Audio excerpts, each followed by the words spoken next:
Alrighty, boys and girls, welcome back. It's your main math man, Mr. Shank, coming to you live from Mayfield. Just kidding. Walker Graham Middle School. Maybe next time.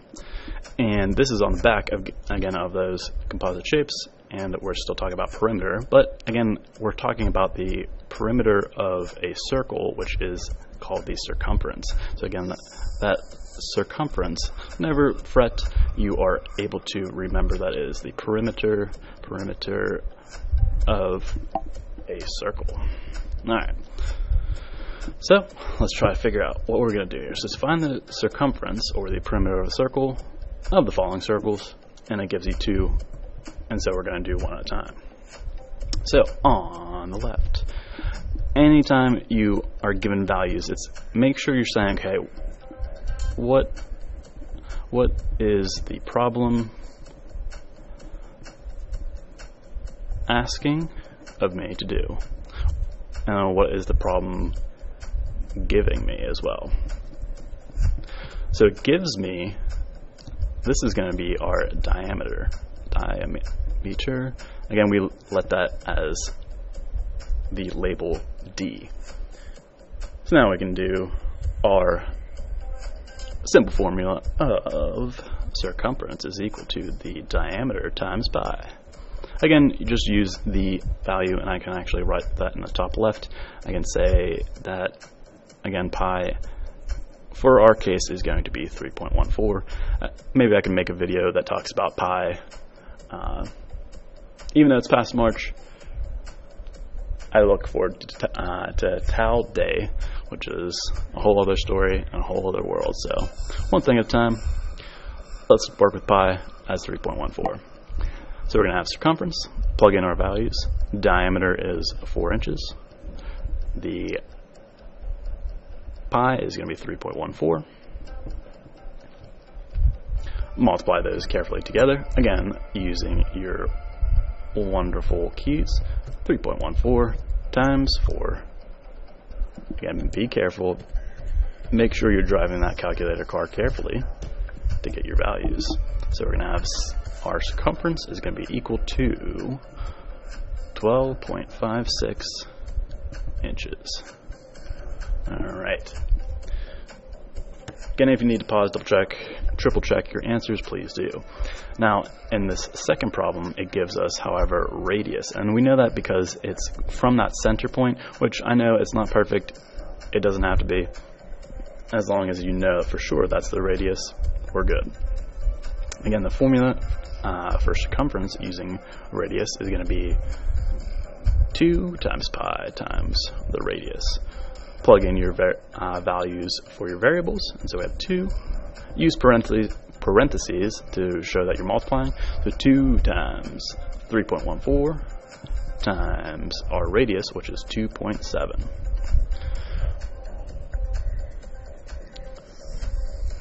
Multiply carefully, so we're going to do 2 times 3.14 times 2.7. And so we're going to have C is going to be equal to 16.956. Well, Mr. Shank, what do? I need to round. Always round for our case, unless told otherwise, round the 100th, which again is the second digit after the decimal. Underline that value, circle the one next to it. If the circled value is 5 and above, we give the underlined value a shove, and so we say our circumference is about 16.96. Label your values as such. Alright. Again, just easy, super simple practice. Again, we're just finding the perimeter, it's the outside line. You guys should remember this from before, and so that's why we are just recapping for ourselves. However, anytime you're set with word problems, make sure you're reading the whole way through, and then you can set up your problem. So what I'm going to do is I'm going to read through this first. I'm going to read through and maybe underline the key parts I need, and then figure out what it's asking me. So it says Karen has a circular fountain in her backyard. Karen wants to plant flowers around her fountain. Her fountain has a radius of 3.5 feet. What is the circumference of her fountain? Round to the nearest whole number. Okay, so it does tell you right there what to do. So again, circular, that's talking about a circle. And so again, right away, we're going to be working with a circle, perfectly drawn. And it says it has a radius of 3.5. So that means it's from the center to the side is going to be r equals 3.5. And saying, what is the circumference of our fountain? Okay, so again, the whole number is that ones column, and so that's the one. For example, that would be in this value. It would be 2 is in our ones column, and we'll get to that point in a second. All right, so we have, as always, since it gives us radius, we're going to use circumference is equal to 2 times pi times the radius. Plug in your values for your variables. Make sure you're using parentheses to show multiplication. Simplify very carefully. Multiply very carefully. And so we have 2 times 3.14 times, don't get ahead of yourself there, 2 times 3.14 times 3.5. Oh yeah, 21.98. And so, is this our answer? Not quite. Again, you want to make sure that you have feet, but it's saying to round to the nearest whole number. So what are we going to do? Well, we're going to underline that value in that column. Circle the one to the right of it. Again, if that value circled is 5 or above, give it a shove. And so now we have that our circumference is going to be about 22, and we're going to say feet. All right. Excuse me. All right. So it says, for the next one, if each bunch of flowers takes up 1.5 feet of space, how many bunches of flowers will Karen need to surround her fountain? And a way to think about it, you always want to make sure you can, if you're kind of getting stuck or something, try it out. I know it can be difficult to move a boulder, but you got to at least push it. And so one way to think of this is you can maybe think of a bracelet. And so actually, I got my bracelet right here, and so as you can see, you have a space in between each of these. Okay, and so it's saying that each of these is 1.5 feet. How many bunches of flowers will Karen need to surround it? All right, so how many of these would she have if each of these flowers is 1.5 feet? Well, very simply, again, you would take maybe that circumference that you used.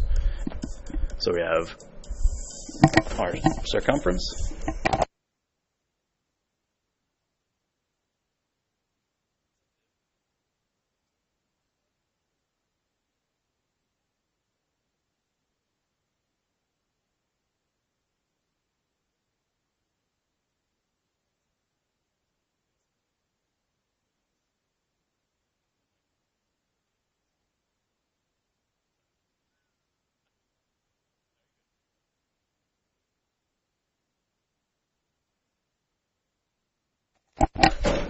Alright, so we're going to take our circumference that we had, which is 22, and we're going to have that divided by, let's divide by 1.5, because we're saying for each. Okay, again, the keyword each, we know we're going to say either multiplication or division. And so let's see, how many bunches of flowers can we do? So let's see, 22 divided by 1.5. All right, so we get an answer, and I'm going to write this on the side here. It says 14.6 repeating. Excuse me. All right. So how many flowers or bunches of flowers can we do? Well, you have to think logically, okay? So as I'm drawing this, I know that this is the amount of space that I have. And so if I only can put 14 of them in, I wouldn't be able to round up or anything like that. So make sure you're saying, you don't always don't assume to round. Use logic. That means, well, how many can I use? I can only use 14 bunches. Again, because we wouldn't have enough space to make the 15th bunch. Alrighty, last problem on the bottom. For all you track stars that are out there, let me know when you want to race, because boy oh boy, you'll be catching up. Find the distance around this shape. Kind of looks like a track to me, because I'm kind of familiar with that first front lane. 110 hurdles all-star, no big deal, but it says what does it look like? Well, that's already said. It looks like a track, and we're talking about the distance around this shape. Okay? Make sure you also know that that it is saying that this distance is 8 and this distance is 10. Give it a try for yourself.